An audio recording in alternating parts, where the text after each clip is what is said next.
ইলিশ ভাপা হচ্ছে বাঙালির ইমোশন, যেটা আজ আমি তোমাদের রান্না করে দেখাবো। ভাপা করার জন্য এখানে আমি 5 পিস বড় সাইজের ইলিশ মাছ নিয়ে নিয়েছি।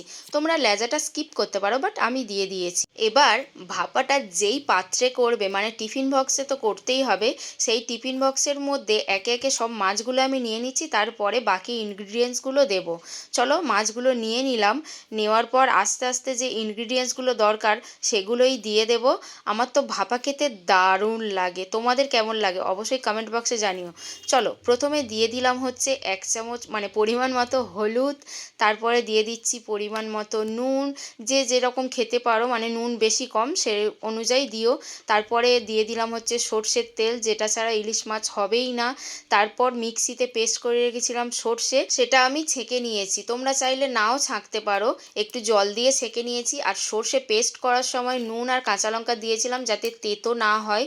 যাই হোক, এবার ভালোভাবে মিক্সড করে নেব। কাঁচা লঙ্কা ছিল যেহেতু, ওই কারণে আমি আর হাত লাগাইনি, চামচ দিয়েই হচ্ছে মাখিয়ে নিচ্ছি। একটু লিকুইড হয়ে গেছে, তবে কোনো ব্যাপার না। আজকে শো স্টপার হচ্ছে কাঁচা লঙ্কা, ওটা না দিলে তো হবেই না। তারপরে ওপর থেকে আরেকটু সর্ষের তেল দিয়ে ঢাকা দিয়ে দিলাম। দিয়ে এবার কড়াইতে জল দিয়ে দিয়েছি, দেখো। জল দিয়ে আর গ্যাসের গার্ড করার জন্য যেটা থাকে ওই স্ট্যান্ডটা দিয়ে দিয়ে এবার মানে টিফিন বক্সটা বসিয়ে দেব। দিয়ে লো ফ্লেমে 30 মিনিট মতো ঢাকা দিয়ে আস্তে আস্তে ভাপে ওটা করতে হবে।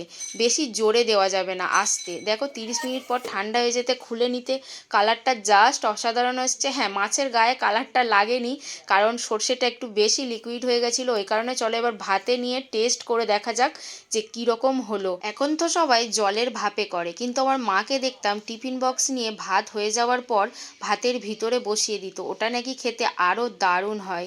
যাই হোক, চলো এবার ভাতটা মাখানো যাক। সর্ষের যা ঝাঁঝ আসছে না, বলে বোঝাতে পারবো না। বাই দ্য ওয়ে, মাছটা একটু ভেঙে দেখাচ্ছি কতটা সফট আর ভিতরে জুসি ভাব, দেখতে পেয়েছো?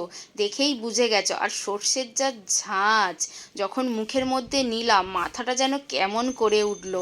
আমার তো খেতে দারুণ লাগে। তোমরা কিন্তু অবশ্যই বাড়িতে একবার ট্রাই করে দেখো, আর আমাকে কমেন্টে জানাতে ভুলো না।